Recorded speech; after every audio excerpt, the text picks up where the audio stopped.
masuk surga, tapi dia singgah dulu di neraka. Maka tempatnya nanti dosanya yang banyak itu setelah dia dapat kafarat hukuman, maka digantikan oleh orang Yahudi dan Nasrani. Yang mana kesalahan itu, kesalahan yang kami lakukan itu kalian akan menanggungnya karena kalian tetap di dalam neraka. Tanpa ada kami pun berdosa, kalian tetap masuk neraka.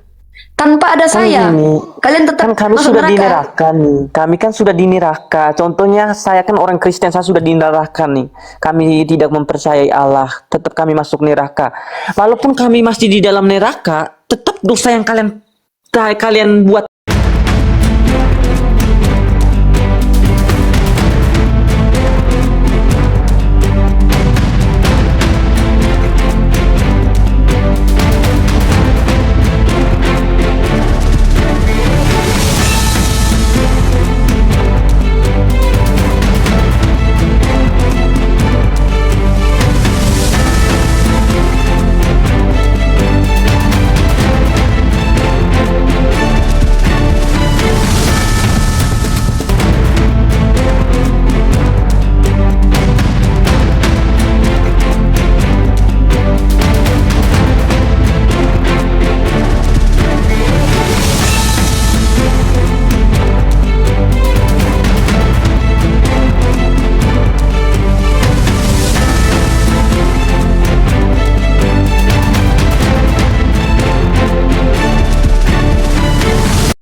Assalamualaikum warahmatullahi wabarakatuh. Bertemu lagi dengan channel Kristologi Muslim, channel yang akan memperlihatkan diskusi dan debat lintas agama.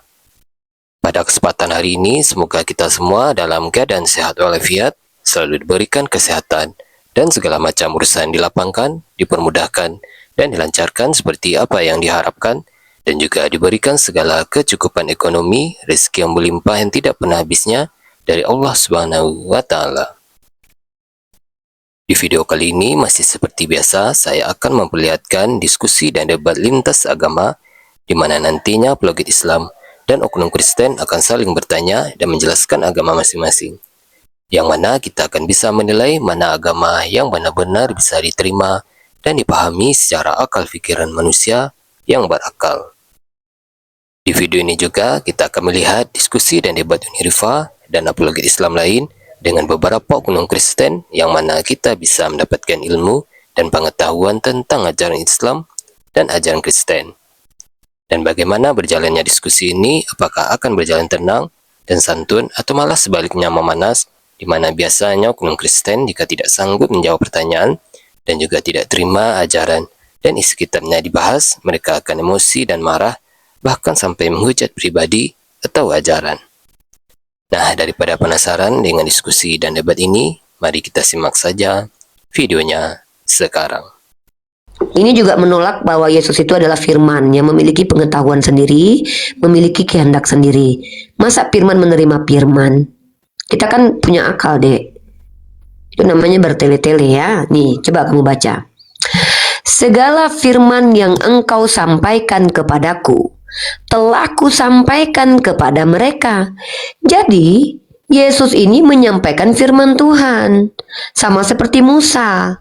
Ketika Musa mengatakan aku adalah aku, itu firman Tuhan, bukan berarti Musa adalah Tuhan. Ketika Nabi Muhammad berkata, Innani anallahu la ilaha illa ana fa'budni, bukan berarti Nabi Muhammad Tuhan.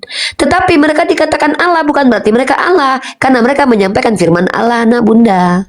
Inilah tadi makna yang Bunda jelaskan terkait tentang kitab kamu yang ketika Filipus Yesus mengaku bahwa kamu melihat aku itu sama dengan melihat Allah. Kenapa? Karena ketika kamu ingin tahu siapa Allah Bapa, kamu harus kenalan dulu dengan yang diutusnya, yaitu Yesus sendiri. Gitu.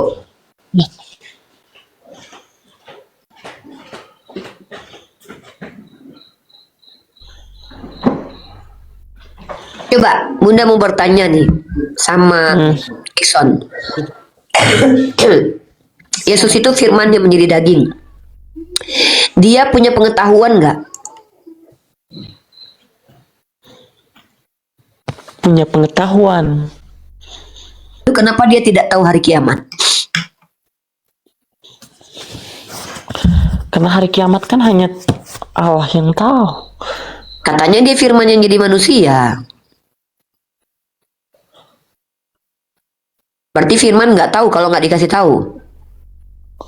Sebenarnya sih Yesus tahu, hanya dia belum memberitahu Berarti dia berbohong dong. kepada manusia. Kan kata dia, Kepada manusia. anak manusia nggak tahu nih. Nih, Yesus nggak tahu hari kiamat. Contohnya, Ada ayatnya nih. iya, memang aku pernah baca Yesus bilang hari kiamat hanya Bapa yang tahu. Kalau dia bilang hanya Bapa yang tahu, ternyata dia tahu, berarti dia berbohong.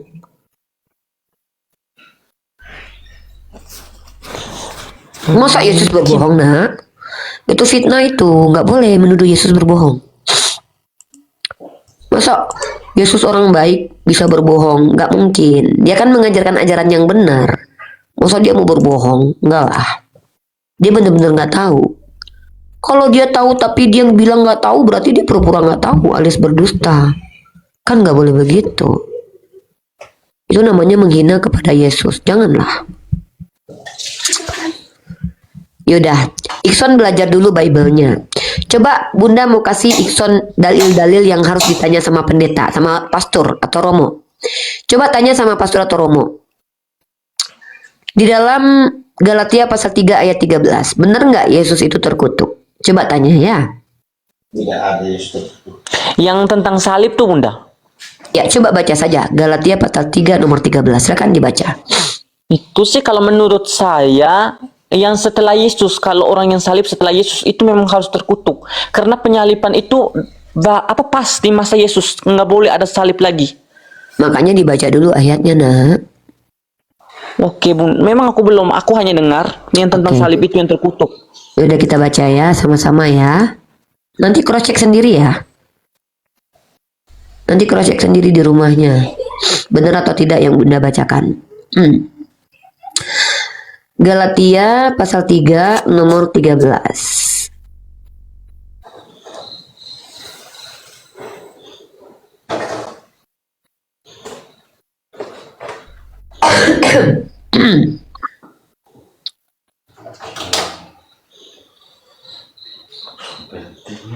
Kristus telah menebus kita dari kutuk hukum Taurat dengan jalan menjadi kutuk karena kita. Sebab ada tertulis, terkutuklah orang yang digantung pada kayu salib. Siapa yang digantung pada kayu salib? Oh, itu sudah digantung tadi tuh.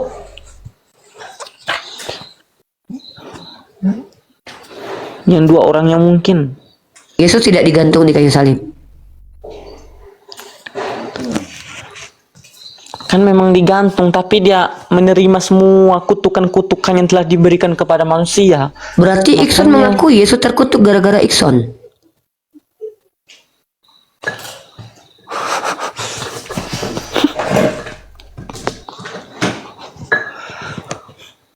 Enggak, Betul.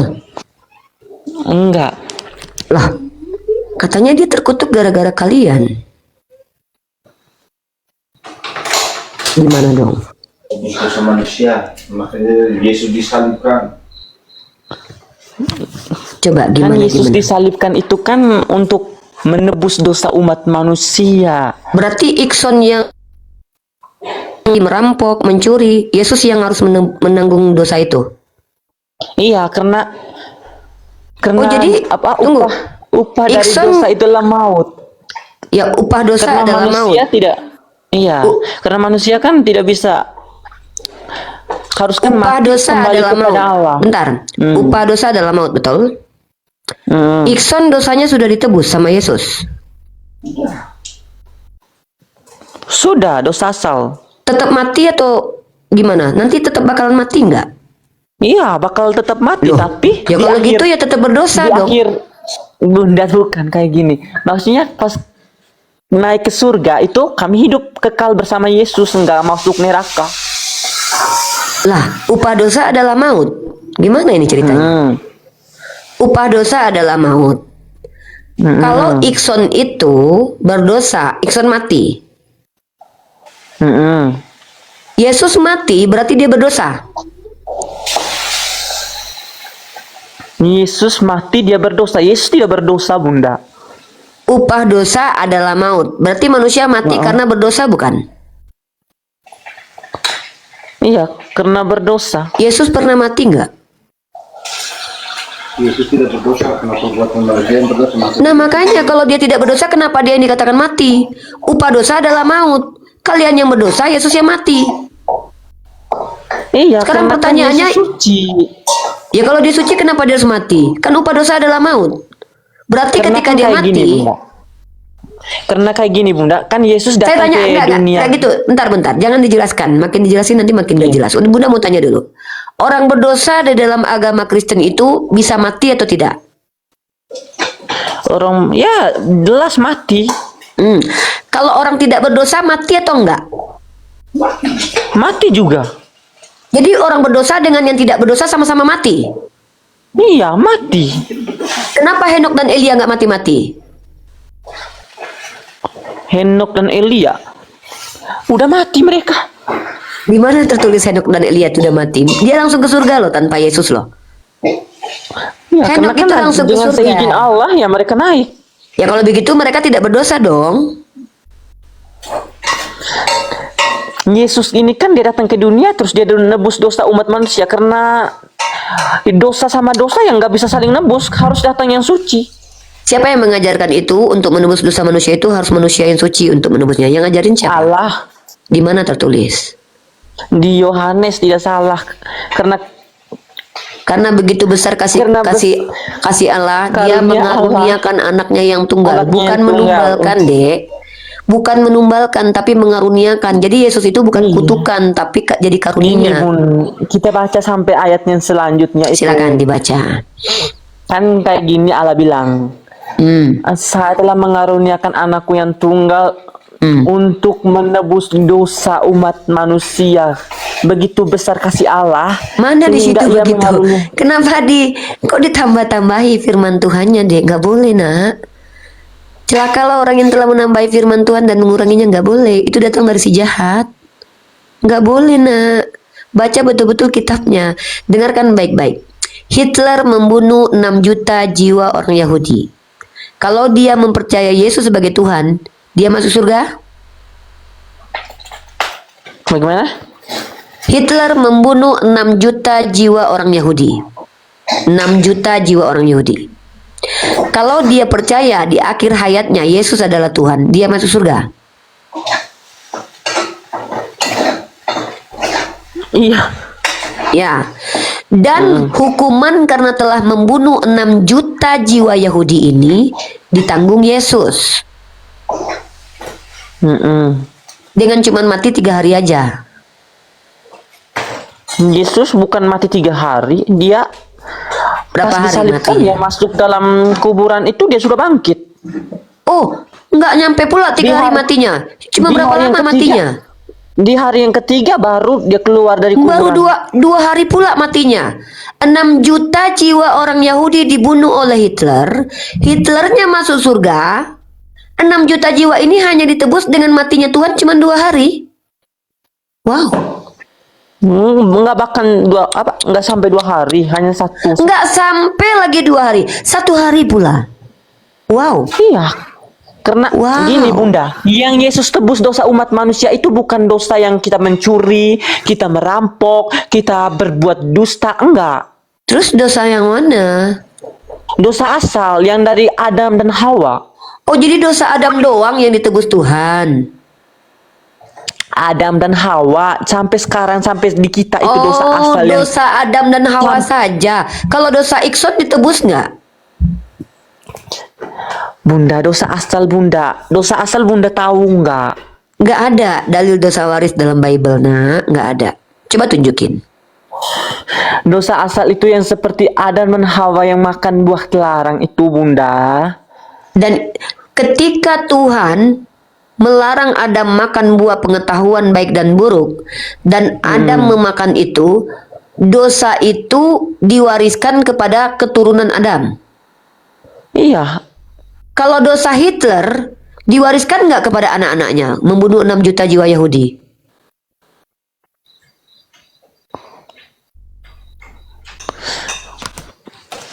Enggak.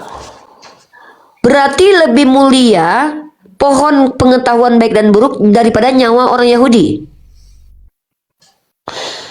Iya, yang lebih mulia. Oh, berarti Tuhan kalau pohonnya dimakan dia marah. Tapi kalau manusia yang dibunuh 6 juta, biarin aja gitu. Nggak diwariskan dosanya. Waduh, waduh, waduh, waduh. Parah juga Buat ya. apa kita warisin dosanya kepada orang yang mau melakukan kejahatan? Ya sama, saya juga nggak mau mewarisi dosa Adam. Tapi Tuhan Anda kan mewariskan dosanya Adam kepada keturunannya. Padahal dosanya cuma mengambil buah pengetahuan dan baik dan buruk. Tapi ketika dosa membunuh 6 juta jiwa Yahudi, tidak diwariskan kepada keturunannya. Ini kan lucu nih. Bahkan ketika 6 juta jiwa Yahudi dibunuh oleh Hitler, ketika Hitler percaya bahwa Yesus adalah Tuhan, Tuhannya cuma tebus hanya dengan mati, nggak nyampe 3 hari. Padahal yang dibunuh tuh 6 juta jiwa orang Yahudi. Penebusannya hanya mati, Tuhan cuma 3 hari doang ngerasain mati. 3 hari. Disiksa cuma setengah hari. Habis itu bangkit. Selesai. 6 juta jiwa orang itu yang menderita disiksa orang Yahudi, ribuan orang yang dihabisi sama orang-orang yang Katolik, Inkuisisi 500 tahun, itu cuma ditebus dengan mati 2 hari doang. Itu gimana konsep keadilan Tuhannya kalian? 6 juta jiwa Yahudi. Kalau Hitler bertobat percaya kepada Yesus, si Hitlernya masuk surga. Dosanya udah dipindahkan ke Yesus. Yesus cuman bayar dengan mati cuman bentar doang. Inikah keadilan dalam agama kalian? Melepaskan orang jahat dari hukuman, lalu tidak menghiraukan korbannya. 6 juta jiwa orang dibunuh oleh orang-orang di Jerman. Bagaimana cara berpikirnya? Agama Kristen ini dikatakan agama Tuhan yang adil. 6 juta jiwa orang Yahudi, tebusannya cuma mati 2 hari doang. Itu pun yang disiksa Tuhan. Apa hebatnya Tuhan disiksa? Yang punya rasa sakit dia. 2 hari lagi. Itu pun sakitnya setengah hari. Itu pun pikul salib gak sampai tuntas. Digantiin sama Simon. Gimana ini coba? Nggak tahu, tanya Romo. Oh iya udah. Berpikirlah Ikson adikku ya, anak-anak bunda, berpikirlah. Tuhan itu tidak mungkin seperti drama Cina. Nyamar-nyamar jadi manusia cari sensasi. Dari CEO menjadi security. Padahal dialah pemilik CEO perusahaan itu. Ngapain? Tuhan itu bisa mengampuni tanpa penumpahan darah. Kamu percaya tidak? Yesus itu pernah mengampuni tanpa ada darah yang tertumpah. Tapi bukan dia yang mengampuni, tapi dia menyampaikan pengampunan Tuhan yang dia sembah. Tahu itu? Tahu nggak itu? Ulangi, Bun. Yesus pernah berkata kepada perempuan Maria Magdalena, dosamu yang banyak itu telah diampuni karena kamu banyak berbuat kasih. Artinya, tanpa kematian Yesus di tiang salib, Tuhan yang disembah Yesus itu bisa mengampuni dosa manusia. Kenapa Yesus harus mati menebus dosa Adam yang udah ribuan tahun berlalu? Ini kan seolah-olah Tuhan kayak gak ada kerjaan. Begitu. Oke, Ikson. Silakan Ikson berpikir. Saya tidak mau menyerang keyakinan Ikson. Saya hanya mengajak Ikson berpikir ulang. Semoga Ikson menjadi orang yang paham kemudian ke depan, bisa membedakan mana Tuhan, mana manusia, bisa membedakan apa yang disebut dengan keadilan dan kezoliman, apa yang disebut dengan hukuman dan juga konsekuensi, itu bisa dibedakan, ya. Dan juga Ikson bisa belajar di sini bahwa maksud Yesus aku dan Bapa satu bukan berarti Yesus itu adalah Bapa itu sendiri, karena itu bertentangan juga dengan konsep Trinitas. Bunda, aku kalau boleh tanya satu saja. Banyak-banyak bertanya tentang Islam boleh di sini. Kan aku pernah baca hadis tidak salah. Kan Allah Subhanahu wa taala berfirman, dosa umat Islam itu akan ditimpakan ke orang Yahudi dan Nasrani. Itu bagaimana, Bung? Itu bukan ditimpakan kepada Yahudi dan Nasrani. Itu konteksnya terjadi ketika sudah semua manusia diadili. bukan berada di dunia. Iya, Jadi orang maksudnya Yahudi sudah diadili, ya. nanti akan diambil, sudah diadili, sudah selesai. Manusia yang berdosa sudah mengalami, mendapatkan hukumannya. Lalu kemudian tempat Yahudi itu diletakkan di tempatnya. Di mana? Tanpa ada orang Islam pun, Yahudi, Nasrani yang tidak beriman kepada Allah tetap masuk neraka. Allah sudah menciptakan surga dan neraka dari sejak semula sebelum manusia diciptakan. Ketika Tuhan menciptakan, contoh, Tuhan menciptakan di surga itu ada 100 kamar. Ini contoh ya, bukan berarti seperti itu ya. Ada 100 kapling atau kamar. Di neraka ada 100 kapling atau kamar. Kalau kosong salah satunya, berarti Tuhan bodoh. Kalau manusia bikin rumah 100 rumah, tidak laku 10 rumah. Wajar dia nggak tahu. Wajar dia bukan Tuhan. Tapi kalau Tuhan bikin surga, kaplingnya ada 100, neraka kaplingnya ada 100, ternyata ada kosong, berarti ada kapling yang sia-sia. Maka sebenarnya Allah sudah tahu siapa penghuni surga, siapa penghuni neraka. Tapi nanti ketika di yaumil hisab, orang Islam yang dosanya sangat banyak, maka ketika dia beriman kepada Allah, tetap dia pada akhirnya masuk surga. Maka tempatnya itu berganti dengan Yahudi Nasrani. Nasrani dan Yahudi tanpa kami pun tetap masuk neraka. Mereka sudah mengisi kapling neraka. Nah, atau juga seperti ini. Ada orang Kristen dari kecil. Harusnya secara ketetapan, karena dia lahir sebagai orang kafir, harusnya dia berada di neraka. Tapi ketika kamu mu'alaf, tempatmu berada di surga. Maka saya yang dosanya banyak ini, yang sudah melewati alam kubur, yaumil hisab, perhitungan, maka kemudian walaupun dosa saya banyak, tetap saya masuk surga. Pada akhirnya tetap saya masuk surga. Kalau Kristen, sebaik apapun kalian, Yahudi, sebaik apapun kalian itu dibalas di dunia. Kalian tetap masuk neraka jahanam. Dan dosa kami ini yang diberikan kepada kalian itu hanya menambah siksaan saja, karena kalian tetap kekal di neraka gitu loh. Mau kalian baik sebaik apapun tetap kekal di neraka. Kenapa? Baik dalam pandangan Islam belum tentu benar, karena kebaikan kalian itu kan menurut kalian gitu loh.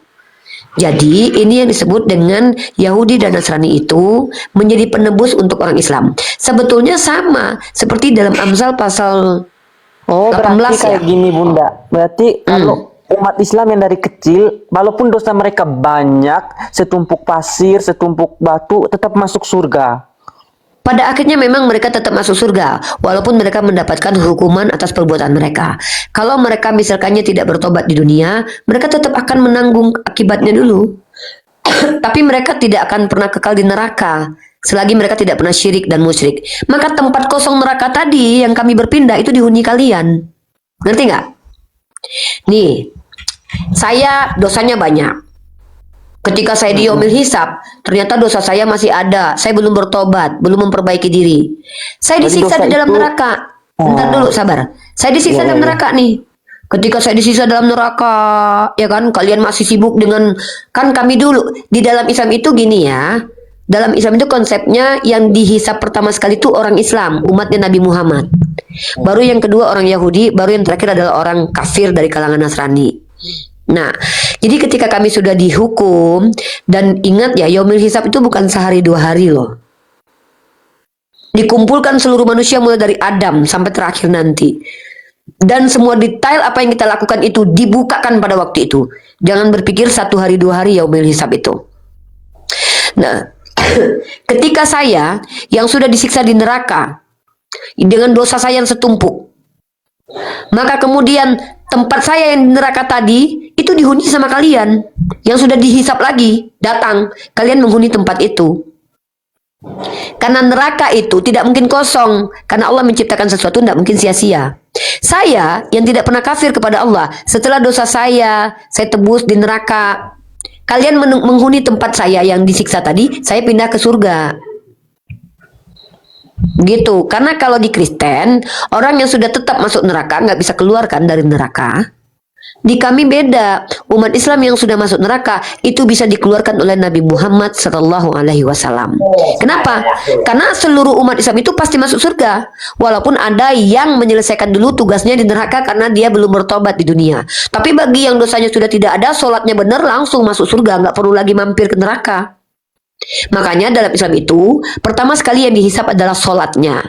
Ketika sholatnya dilihat bagus, maka dia langsung masuk surga tanpa perlu untuk singgah dan nginap dulu di neraka. Tapi ketika sholatnya tidak bagus, dosanya banyak, nggak pernah bertobat, kelakuannya biadab, tapi nggak pernah menyekutukan Allah, dia tetap pasti masuk surga. Tapi dia singgah dulu di neraka. Maka tempatnya nanti dosanya yang banyak itu setelah dia dapat kafarat hukuman, maka digantikan oleh orang Yahudi dan Nasrani. Yang mana kesalahan itu, kesalahan yang kami lakukan itu kalian akan menanggungnya karena kalian tetap di dalam neraka. Tanpa ada kami pun berdosa, kalian tetap masuk neraka. Tanpa ada saya, kalian tetap Kan kami masuk sudah di neraka. neraka nih. Kami kan sudah di neraka. Contohnya saya kan orang Kristen, saya sudah di neraka nih. Kami tidak mempercayai Allah, tetap kami masuk neraka. Walaupun kami masih di dalam neraka, tetap dosa yang kalian buat tadi tetap kami yang timpa. Bukan begitu. Tetap kami Dosa yang itu mana? sudah bukan, kan ada di hadis itu dosanya sudah di hadis itu saya sudah sering bukakan hadisnya. Dosa umat Islam yang setumpuk itu sudah diampuni oleh Allah dulu. Kita bertukar tempat kalian itu di neraka gitu loh. Bukan berarti dosa saya yang berbuat kau yang nanggung, bukan gitu. Dosa itu sudah Bertukar diampuni tempat. oleh Allah. Iya Bunda, bertukar Dengar ya, tempat. dalam Islam itu dengarkan baik-baik. Orang yang Iya, iya. pertama dihisap adalah umat Nabi Muhammad. Ya, ini cerita, ini apa yang disampaikan oleh hadis dan Al-Quran saya. Yang umat yang pertama kali dihisap itu adalah umat Islam, umatnya Nabi Muhammad. Baru setelahnya Yahudi dan baru kemudian Nasrani. Nah, ketika kami dihisap, orang-orang Islam yang dosanya banyak, yang belum bertobat, maka dia akan menderita dulu di neraka.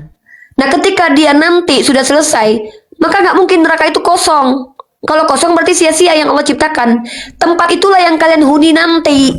Kalianlah yang penyembah-penyembah berhala ada di situ. Karena kalian baru sedang dihisap. Karena kami duluan yang dihisap. Maka kami umat Islam semuanya masuk surga. Karena Nabi Muhammad sudah berkata, "Kullu umatin yadkhulul jannah illa man aba'a." Seluruh umatku pasti masuk surga kecuali bagi yang tidak mau. Tidak ada umat Islam itu kekal di neraka. Yang kekal di neraka itu adalah Kristen, kaum kafir, orang yang menyembah selain Allah. Kenapa? Karena kalian tidak menyembah kepada Tuhan yang benar. Ketika kalian kekal itu, neraka nggak ada kosong. Kalau neraka kosong berarti Tuhan menciptakan sesuatu yang nggak berguna. Tempat kami yang disiksa itu kalian ada di situ. Kalian berada di situ. Sementara kami berada di surga. Karena memang orang Islam setelah ada yang di neraka, dia pindah ke surga. Seperti itu. Kenapa? Karena tidak semua umat Islam juga yang perbuatannya pasti mengikuti Al-Quran dan hadis. Pasti juga mereka ada yang berbuat salah. Ada yang korupsi, ada yang membunuh. Dan tidak semua juga yang bertobat di dunia. Ketika dia korupsi, toto dia mati. Berarti dia belum bertobat. Maka dia harus membersihkan dirinya dulu. Makanya ada dalilnya. Orang yang di neraka, orang Islam yang di neraka, kemudian dia seperti orang yang diletakkan kembali di air kehidupan kalau dalam bahasa kalian. Maka dia kembali lagi seperti sedia kala. Itu orang-orang yang banyak dosa. Tapi kalau orang Islam yang sholatnya benar, tidak pernah membunuh, tidak melakukan dosa besar, dia nggak perlu lagi mampir ke neraka, tapi dia langsung OTW surga. Dan di dalam Islam ada 3 golongan yang tidak dihisap. Bukan tidak dihisap ya, yang langsung masuk surga. Karena memang dia tidak berbuat jahat, 3 golongan ini. Yang pertama adalah bayi yang meninggal sebelum umurnya baligh. Dia tidak punya dosa, jadi tidak dihisap. Yang kedua adalah para nabi. Nabi itu tidak dihisap. Yang ketiga adalah orang yang mati dalam keadaan syahid, kecuali dia punya hutang. Nah, setelah itu orang-orang Islam yang sholatnya terjaga, tidak pernah ingkar kepada Allah, sholatnya sempurna, dia langsung OTW surga. Oh, yang Kemudian sholat baru 5 waktu. dilihat orang yang Yang dilihat sholat 5 waktu. Kemudian sholat 5 Iya. waktunya itu ternyata bolong-bolong. Maka dilihat sholat sunnahnya. Ternyata sholat sunnahnya banyak. Dicukupkan pahalanya. Masuk surga. Lalu kemudian ada orang yang dosanya banyak. Datang-datang dosanya banyak. Tiba-tiba dia terzolimi di dunia. Maka ketika dia terzolimi dibicarakan, dosanya dipindahkan kepada orang lain. Bukan karena dia orang lain menanggung dosa dia, tidak. Karena ketika dia misalkannya berzina, lalu dia digibahi, diposting videonya, akhirnya orang menghujat dia, padahal dia sudah bertobat kepada Allah. Maka pada waktu itu tidak ada harta untuk mengganti kesalahan orang lain kepada dia. Maka dia menerima amalan orang lain, dosanya ditanggung orang lain. Makanya orang Islam yang banyak sholatnya, banyak ibadahnya, tapi membicarakan orang lain itu orang yang merugi. Begitu di dalam Islam. Jadi Allah itu perhitungannya tepat, adil. Makanya Allah bilang, pada saat di yaumil hisab, tidak ada satupun orang yang mendapat kezoliman. Semua mendapatkan keadilan. Karena dalilnya adalah Bismillahirrahmanirrahim. Faman ya'mal misqala dzarratin khairan yarah wa may ya'mal misqala dzarratin syarran yarah. Kebaikan sebiji sawi tidak akan dilupakan, kejahatan sebiji sawi tidak akan diluputkan. Karena Allah Maha Adil. Saya pernah menggibahi orang, maka saya harus ada kafaratnya. Nah, dalam istilah Islam, istilahnya adalah kafarat. Dalam istilah Yahudi namanya kiper. Apa itu? Pendamai, penebus. Di Kristen kipernya Tuhan yang mati. Di Yahudi kipernya uang, tepung, hewan ternak, perbuatan baik. Tiba-tiba di Kristen yang menjadi kiper atau menjadi kafaratnya Tuhan mati. Di Islam yang menjadi kafarat apa? Amalan soleh, uang, sedekah. Yahudi kipernya apa? Tepung, hewan ternak, perbuatan baik, amalan soleh. Di Kristen apa yang menjadi penebus? Tuhan mati, darah Yesus. Beda. Ini saya tunjukin kepada kamu kiper. Ya.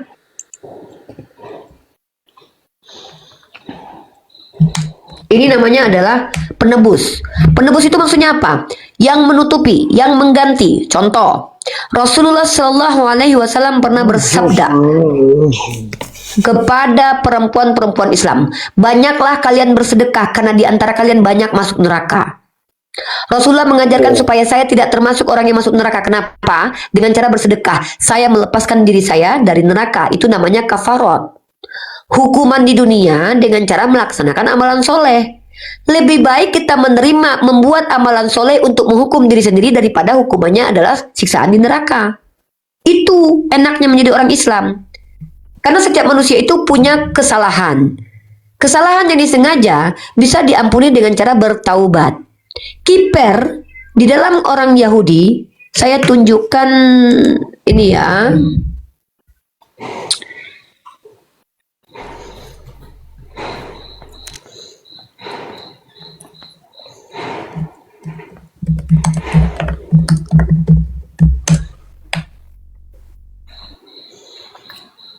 Nih, kamu tahu tak Yom Kippur, hari perdamaian, dari kata kiper, dan terjemahannya adalah untuk menebus dosa. Ini dari ensiklopedia Judaism. Saya tunjukin sama kamu ya. Ini nih, kesamaan ajaran Yahudi dengan Islam adalah perbuatan salah seseorang bisa diperbaiki dengan amalan baik, dengan denda. Ini contohnya nih, ini kamus ensiklopedia akademik, ensiklopedia Judaism. Kiper, etimologinya adalah untuk menebus dosa atau membebaskan diri dari dosa. Itu terdiri dari perbuatan. Dalam kebanyakan kasus, ini ada di dalam Yeremia pasal 18 nomor 23. Mari kita cross check ayatnya. Yeremia pasal 18. Di Kristen malah Tuhan itu nggak pernah diajarkan sama nabi-nabi Israel itu. Nggak tahu kalian dapat dari mana. Oh ya, Paulus yang ngajarin kalian begitu. Yeremia pasal 18. Nah itu tadi ya. Yeremia pasal 18 nomor 23. Nomor 23. Tidak ada, Yesus tidak mengajarkan penumpahan darah manusia untuk mengampuni dosa, tidak ada. Nih. Tetapi engkau ya Tuhan, engkau mengetahui segala rancangan mereka untuk membunuh aku. Janganlah ampuni kesalahan mereka dan janganlah hapuskan dosa mereka dari hadapanmu. Tetapi biarlah mereka tersandung di hadapan matamu, bertindaklah pada hari murkamu. Tunggu, mana nih kipernya? Ini dia. Ampunan, kapar atau kiper. Nih. Ampunan Tuhan itu tanpa darah manusia sudah terjadi di dalam perjanjian lama. Tapi di Kristen dikatakan, Paulus mengajarkan, hampir dalam kitab Taurat itu pengampunan tidak bisa pengampunan tanpa darah manusia. Mana ada? Dalam kitab Imamat, untuk menebus dosa manusia menggunakan tepung. Kalau tidak ada hewan ternak, pakai tepung. Baca kitab Imamat. Tiba-tiba Kristen mengajarkan tanpa darah Yesus tidak bisa diampuni. Nah, ini saya tunjukin. Nih ya.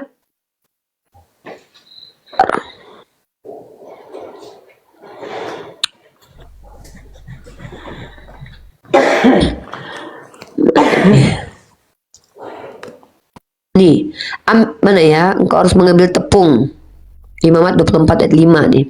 Engkau harus mengambil tepung yang terbaik dan membakar 12 roti bundar dan padanya. Setiap roti bundar harus dibuat dari 2/10 eva. Bentar. Ya, jadi ini bukti kalau Tuhan Bani Israel itu tidak mengajarkan penebusan dosa itu dengan membunuh manusia. Tidak ada seperti itu, ya. Penebus damai.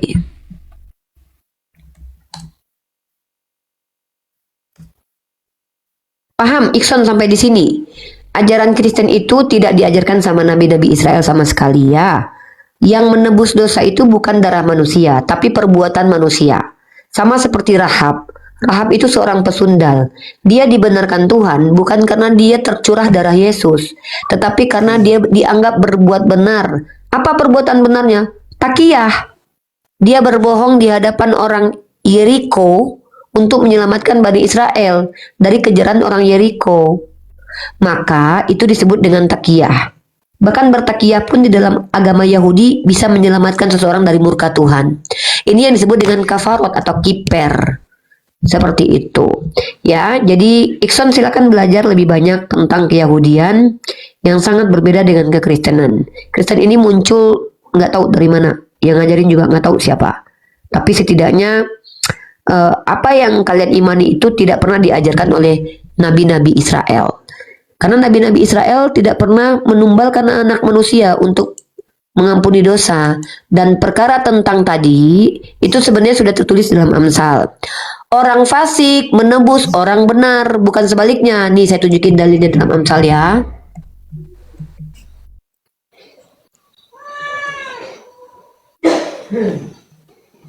Baiklah. Bisa. Baiklah. Ya, kalau orang fasik masuk neraka itu normal. Kalau orang benar masuk neraka itu yang tidak normal. Mana nih?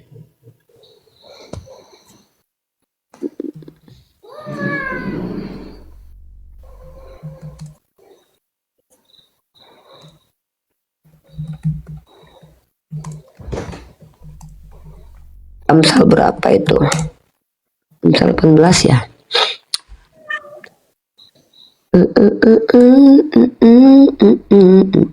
Bentar nih cari dulu ayatnya ya. Menggantikan orang benar.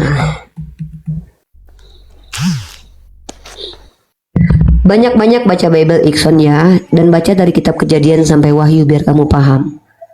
Mana kitab Amsal ini? Itu yang menggantikan orang benar. Iya, di dalam Amsal itu, Amsal 21 nomor 18 kalau tidak salah. Amsal pasal 20. Itu kayak kalau tidak salah sama seperti hadis Muhammad, Nabi Muhammad yang bilang, demi zatmu ya Allah, siapapun yang tidak pernah melakukan dosa, insya Allah akan memusnahkan mereka. Itu bagaimana? Bukan gitu. Dan menggantikan orang yang pernah berbuat dosa. Bukan gitu. Nih, kamu lihat Amsal pasal 21 nomor 18. Bukan gitu deh. Salah kamu itu. Nih. Aku beda. Udah. Nggak sama. Nih. Nih ya. Nih. Orang fasik dipakai sebagai tebusan bagi orang benar, dan pengkhianat sebagai ganti orang jujur. Di Kristen terbalik. Di Kristen, orang benar atau Yesus menggantikan menjadi penebus orang fasik kayak kalian yang berdosa. Sementara di dalam kitab Amsal, sama seperti Islam, Yahudi dan Nasrani menjadi penebus kami. Kalau orang biadab, orang fasik masuk neraka, wajar, emang dia jahat. Tapi di dalam Kristen, orang benar yang menjadi penebus orang jahat. Orang jahatnya masuk surga, orang benarnya menderita. Ini bukan konsep keadilan Tuhan, ini kezoliman. Ini Seharusnya padahal dalam kan Amsal, tadi kan hadis yang satu menjelaskan kami orang Kristen harus masuk ke neraka. Ya oke, aku bukan akui, aku harus, terima. memang pasti masuk neraka, bukan harus. Gini loh. Iya, oke, Orang aku terima. kafir, Kalau memang bukan kamu, mau masuk, bentar, Ikson. Bukan kamu loh, Dek. Karena kamu belum tentu menjadi kafir sampai kamu mati. Kita nggak pernah tahu kamu matinya sebagai apa. Karena manusia itu berubah.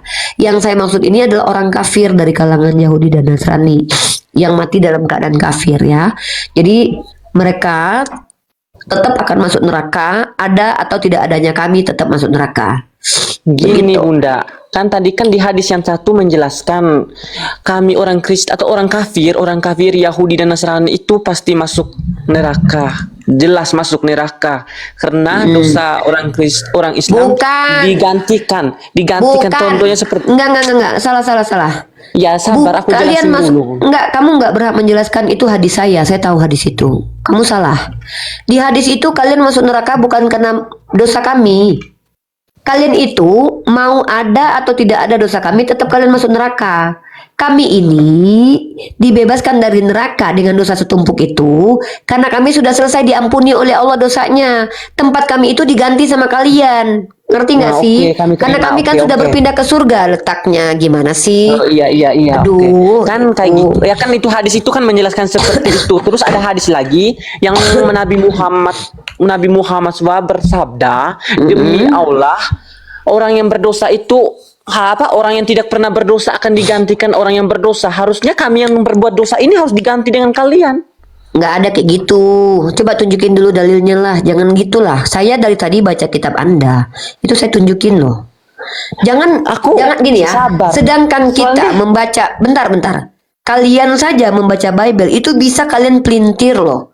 Bagaimana mungkin kalian membaca terjemahan hadis saya, lalu pengertian kalian lemparkan ke saya. Makanya supaya lebih adil, yang kamu baca itu apa, baca betul-betul dulu. Jangan membacanya itu jangan diperkosa gitu loh. Baca betul-betul kayak saya baca Bible kalian gitu loh, Dek.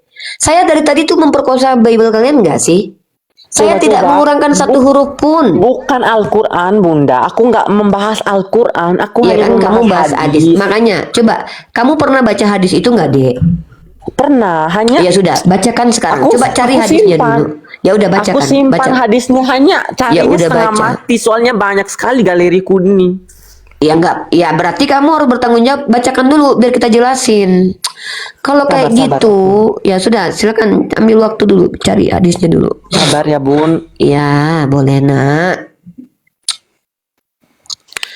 Du.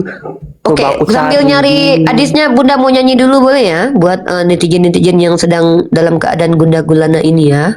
Karena mereka Oke. lagi bingung mau beli baju lebaran karena belum ada diskon ya. Baik, buat teman-teman Islam yang mau lebaran belum ada diskon, saya akan menyanyikan sebuah lagu. Ini lagu Bang Faruk ya. Hai manusia, sembahlah Tuhanmu yang menciptakan, bukan diciptakan. Dialah Allah Tuhan satu-satunya, tempat bergantung bukan yang digantung oleh makhluknya. Hai manusia, ajeng jeng jeng, sembahlah Tuhanmu yang menciptakan, ajeng jeng jeng, bukan dilahirkan. Dialah Allah Tuhan Tuhan satu-satunya, nggak pernah miskin apalagi sambil ngambil keledai. Dialah Allah Tuhan satu-satunya, tak butuh keledai untuk meletakkan pantatnya. Hey, terima kasih.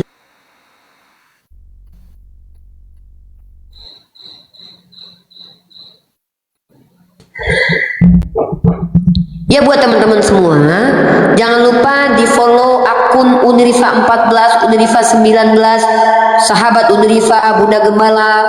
Jangan lupa di follow. Jangan lupa di subscribe YouTube-nya saudara, Rifa MOW dan Mesia X Unirifa.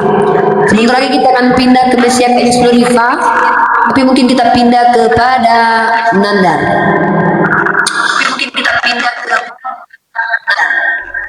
Silakan dibacakan De Ikson. Hadis nomor berapa? Kitab apa? Sabar. Ini hadis apa? Bukan. Hadisnya ada di kitab apa? Nomor berapa? Sanadnya gimana? Apa ini? Ini Bun Telah menceritakan kepada Muhammad bin Rafi, telah menceritakan kepada kami. Nggak usah dibaca, saya bisa baca. Nggak usah, saya bisa baca. Dari Hasbin. Saya bisa baca deh. Ikson. Iya. Saya bisa baca. Ya. Nggak usah. Yang kami butuhkan itu bukan kalian membacakan hadis kami, tapi menunjukkan yang kalian baca supaya kami tahu kalian baca apa sih, gitu loh. Pertama, teman-teman, kita tidak tahu ini hadis dalam kitab apa. Pertama, kita tidak tahu ini hadis dalam kitab apa. Oke? Itu dulu. Kedua, kita tidak tahu ini sanadnya ini sahih atau doif atau apa. Keempat, kita nggak tahu matannya mungkar atau sahih. Kita nggak tahu ini nomor berapa. Tapi nggak apa-apa, kita bacakan saja. Telah menceritakan kepada Muhammad bin Rafi, telah menceritakan kepada kami Abdul Razak, telah mengabarkan kepada kami Ma'mar dari Ja'far al-Jazari, dari Yazid bin al-Asam, dari Abu Hurairah, dia berkata, Rasulullah Shallallahu Alaihi Wasallam bersabda, demi zat yang jiwaku di tangannya, seandainya kamu sekalian tidak berbuat dosa sama sekali, niscaya Allah akan memusnahkan kalian, setelah itu Allah mengganti kalian. Dan kalaupun hadis ini betul-betul ada, apa salah dengan ini? Karena Nabi Muhammad berkata, kalau kalian tidak berdosa, mudah saja bagi Allah mengganti kalian. Artinya menunjukkan bahwa manusia itu tempatnya dosa. Lalu apa masalahnya? Kan Dan ini pun masalahnya tidak tadi jelas kan hadisnya.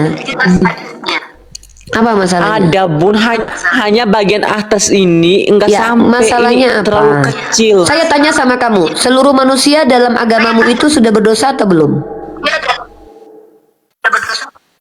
Ya berdosa, jelas berdosa. Ya sudah, sama. Nabi Muhammad juga mengatakan begitu. Seandainya ada ciptaan Allah manusia yang tidak pernah berbuat dosa, mudah saja bagi Allah untuk menghancurkan manusia, menggantinya dengan manusia baru. Bukan berarti Allah memerintahkan manusia berdosa. Ini pemberitahuan Rasulullah. Saya belum jelas juga nih hadisnya, hadis apa nih? Ya, nah ini pemberitahuan Rasulullah tentang bagaimana manusia itu esensinya pasti berdosa. Karena kalau ada manusia yang tidak berdosa, ada manusia yang diciptakan sempurna seperti Tuhan, mudah saja bagi Allah menggantinya. Karena apa? Allah menciptakan natur manusia itu bisa salah. Itu termasuk para nabi seperti Adam. Bukan berarti berdosa seperti manusia biasa kayak kita ini, karena nabi-nabi itu maksum. Ya, nabi-nabi itu bisa salah, bukan berarti berdosa, karena tidak setiap salah itu adalah dosa. Yang namanya nabi-nabi kan manusia. Makanya Nabi Muhammad beberapa kali diperingatkan oleh Allah terkait ketika dia mengharamkan apa yang dihalalkan baginya. Itu kesalahan dalam perspektif kenabian, nggak boleh. Makanya beliau dilarang oleh Allah mengharamkan apa yang dihalalkan baginya. Tapi kalau kita biasa nggak apa-apa, karena kita bukan nabi. Maka nabi itu berbeda berbeda kesalahannya dengan manusia. Salah belum tentu dosa. Adam salah ketika mengingkari Allah.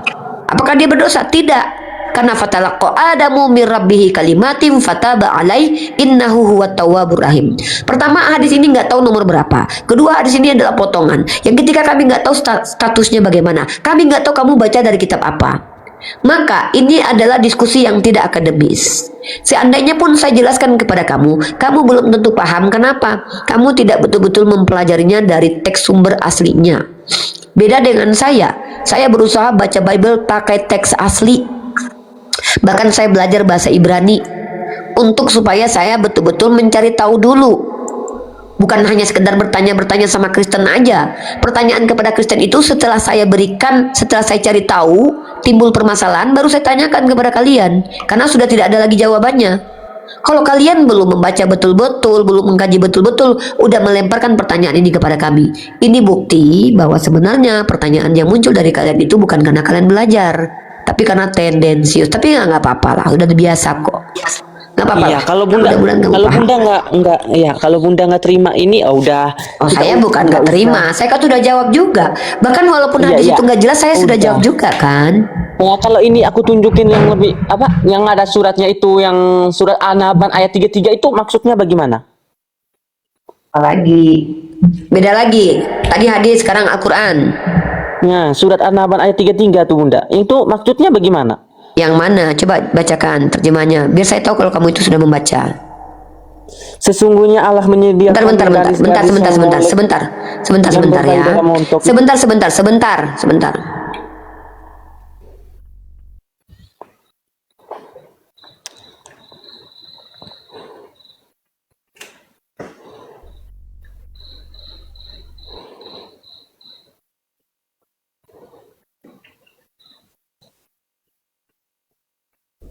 Waalaikumsalam warahmatullahi wabarakatuh.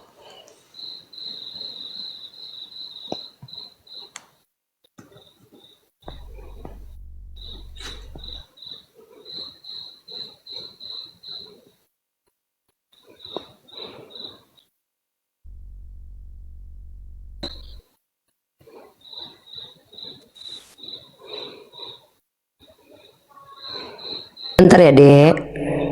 Iya. Ini perhatian buat teman-teman semua yang muslim. Ini himbauan buat teman-teman yang muslim ya. Kita umat Islam, teman-teman, jangan mencontoh orang ini ya. Karena ini hanya akan memperlihatkan ketidakbenaran kita. Justru akan menelanjangi agama kita sendiri ya. Ini perbuatan yang tidak boleh ditiru. Oke? Apa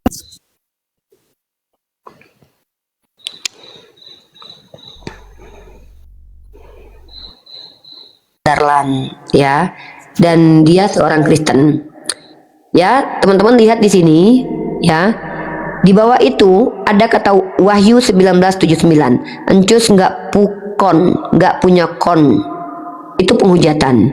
Di bawahnya ada akun Kristen bernama Darlan Mamat Rabieseks. Ini namanya adalah perang hujat. Ini namanya perang Itu urusan mereka di bawah bunda. Enggak, ini saya edukasi. Room saya ini edukasi ya. Saya harus mengedukasi dan menghimbau. Buat teman-teman muslim, kalau mengikuti cara-cara si Darlan ini, maka kalian tidak ada bedanya dengan si Darlan ini. Sementara kita ada larangan di Al-Qur'an. Wala tasubul ladzi yad'una min dunillah. Ya, jangan menghina sembahan selain Allah. Kalian tidak boleh mengikuti si orang Kristen ini. Di mute dulu Ikson, di mute dulu Ikson. Ya. Nah, ini adalah si Darlan. Nah, si Darlan ini teman-teman, dia sangat bangga sebagai Kristen. Ini terbukti dari profil TikToknya. Nih ya, nih. Ini dia mengaku sebagai Katolik Roma. Bahkan dia bangga dengan kekristenannya, tapi kelakuannya biadab sekali. Nah, maka supaya dia tidak menjadi asbab kalian menghujat, maka saya akan mute akun si Darlan karena dia tidak layak berada di komal ini. Ya. Nah, kenapa? Dia hanya ingin memancing kalian untuk menghujat Tuhannya, supaya apa? Supaya kalian sama dengan dia. Di sini kita berusaha Nggak untuk usah Darlan, nggak usah. Ikson diam dulu. 95. Ikson diam dulu, apa sih? Dixon diam, Dixon. Kami sedang memberikan edukasi kepada sahabat kami di bawah. Diam aja kau. Nah, jadi buat teman-teman Islam, saya fokus kepada saudara-saudara Islam. Kalau kita membalas hujatan dengan hujatan, maka kita tidak ada bedanya dengan mereka. Ya, tidak ada bedanya dengan mereka. Maka kalau seandainya kalian melihat penghujatan itu, kalian tag biar saya mute. Tidak usah dibalas dengan ucapan serupa. Kecuali yang kalian sampaikan itu berupa data. Contoh, Yesus itu punya alat vital gitu. Tapi itu juga nggak perlu disampaikan. Itu semua sesuatu yang diketahui banyak orang gitu ya. Nah, kalau si Katolik Roma ini sudah dari tadi terlihat penghujatannya, saya paham gitu ya. Jadi buat teman-teman Islam, mari sama-sama kita bersabar. Ini bulan Ramadan, semoga di bulan nggak apa-apa Bang Wahyu, semoga Allah ampuni kita ya. Semoga Allah mengampuni Anda dan mengampuni saya juga. Saya yang kurang memantau juga, harusnya saya cepat mute ya, biar kalian tidak terpancing. Semoga kalian bisa bersabar menghadapi kejahatan umat-umat non-muslim yang membenci agama kita dan tidak mengikuti langkah-langkah mereka ya. Nggak perlu kita ikuti langkah-langkah mereka, itu buat apa? Karena kita bukan mereka, oke? Kalau kita sama saja dengan mereka ya apa bedanya gitu? Ngapain kita membela agama Islam kalau kita kelakuannya sama seperti mereka, oke? Begitu. Ya, sekarang Ikson, apalagi pertanyaan kamu? Ikson mencurigakan Uni. Memang umat Kristen itu semuanya mencurigakan. Saya nggak ada yang percaya sama mereka satupun. Tapi kita harus bersikap adil. Selagi mereka tidak menghujat di hadapan kita, ya kita harus menempatkan diri kita sesuai dengan perintah Rasulullah. Bersikap adil. Kita itu bereaksi kalau udah ada aksi. Kalau dia belum menghujat depan kita nggak apa-apa, nggak marah. Sabar Bunda. Iksan mencurigakan Uni. Dia diskusi bukan bertanya, tapi dia bisa open. Udah nggak apa-apa. Uni percaya kok sama kamu untuk diskusi. Aku mau on cam, tapi di sini gelap. Ya udah nggak apa-apa, udah kamu kan ngomong sama saya. Kalau saya menanggapi netizen untuk mengedukasi wajar, karena ini komen saya mau kondusif. Kalau kamu kan saya yang menanggapi, bukan netizen.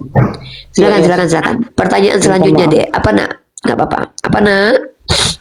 Tadi kan aku hanya tanya di surat Quran berapa? An-Naban ayat 33. Quran berapa? An-Naban 33. An-Naba.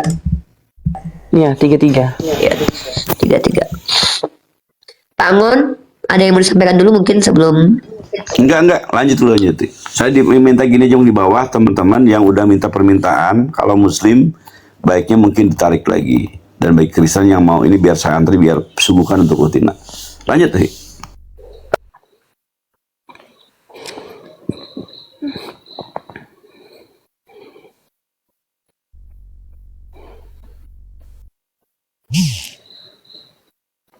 Saya udah moderator, saya memantau aja. Udah.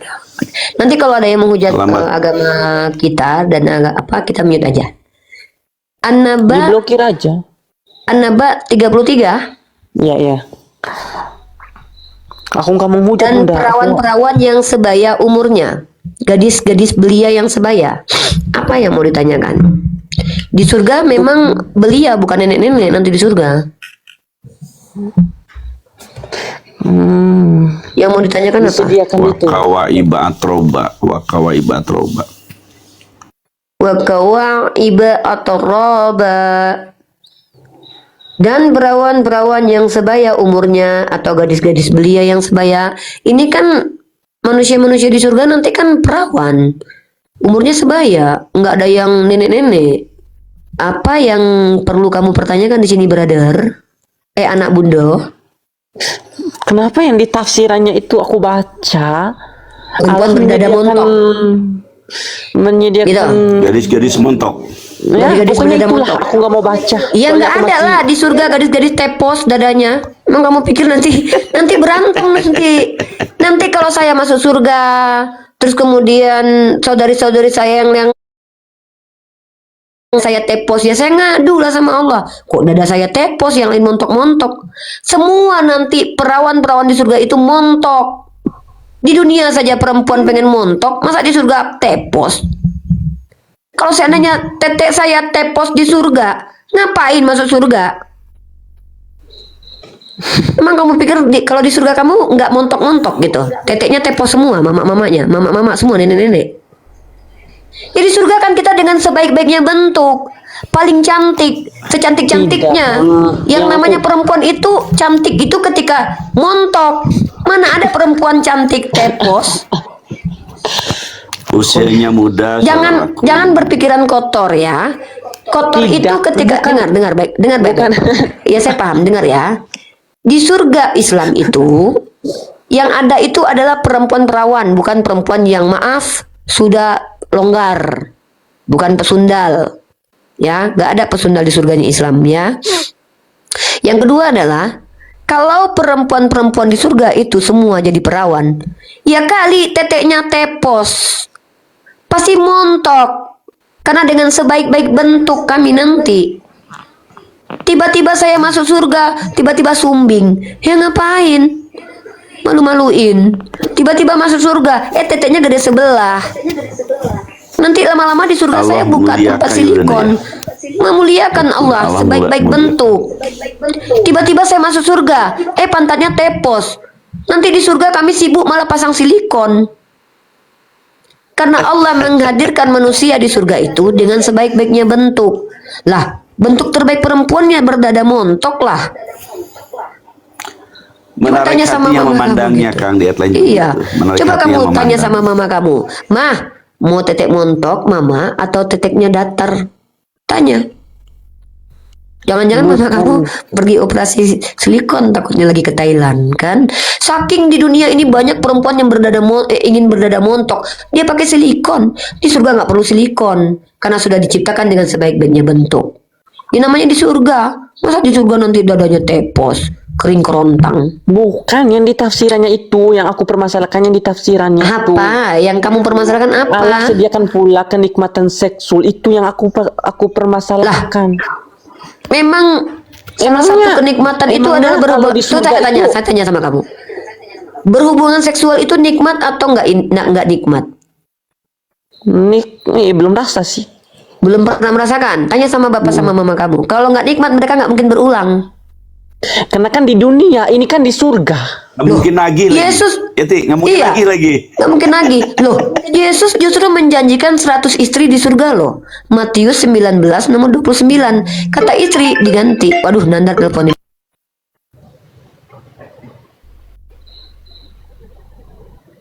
Baik, second. Telepon nih. Bentar. Nanda telepon. Bentar. Aku turun dulu. Ya udah, saya ambil alih dulu, saya ambil Iya, alih iya. dulu. Jadi gini, Dek Dikson, terima kasih ya atas Iya, iya. pertanyaannya. Bagi kami tidak malu dan apa yang tertulis di sana. Di sana bukan eksploitasi perempuan loh. Janji Allah kepada kami atas ketaatan kami.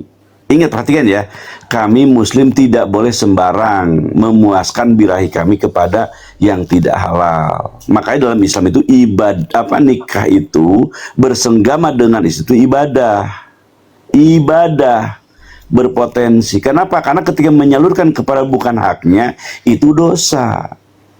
Nah, ketika Anda contoh, maaf ya, amit-amit, semoga Anda panjang umur. Coba bayangkan kalau Anda laki-laki normal, belum pernah berhubungan, kan? Yap. Izin. Ini Nandar minta Bunda temenin, mau ada turun Ustaz Wafi kayaknya. sama dia. Ikson, kamu pindah Iya. ke Komal Nandar aja, kalau mau naik saya naikin. Bangun izin ya. Ini ada Ustadz Wafi. Saya disuruh nemenin Ustadz Wafi ya. Buat teman-teman yang di YouTube Rifa MOE, pindah ke Mesia X Uni Rifa ya. Mesia X Uni Di Bang Rifa ya, Nandar teman-teman. tuh. Ya, di Nandar. Nanti kamu saya naikin, Ikson, kalau mau naik. Nanti kamu boleh tanya sepuasnya kepada Ustadz Wafi. Buat teman-teman yang di ini ya. Buat teman-teman yang ada di YouTube, pindah ke Mesia X Uni Rifa ya. Sabar, aku ikutin Bunda dulu ya. Ya. Pindah ke Mesia X Uni Rifa. Oke, ini aku matikan ya. Assalamualaikum warahmatullahi wabarakatuh ya. Dadah semuanya, kamu. Waalaikumsalam warahmatullahi wabarakatuh. Saya akhiri diskusi dan debat para pelogit Islam yang telah memberikan kita ilmu dan pengetahuan tentang ajaran Islam dan ajaran Kristen. Semoga ilmu yang kita dapat dari diskusi dan debat ini dapat membentengi kita dari pemutatan yang mana pada saat sekarang banyaknya misionaris mencari muslim yang awam untuk dimurtadkan. Saya akhiri video ini. Terima kasih kepada saudara-saudari muslim semua yang telah mengikuti diskusi ini sampai habis. Sampai ketemu lagi dan nantikan video-video diskusi dan debat apologet Islam selanjutnya. Assalamualaikum warahmatullahi wabarakatuh.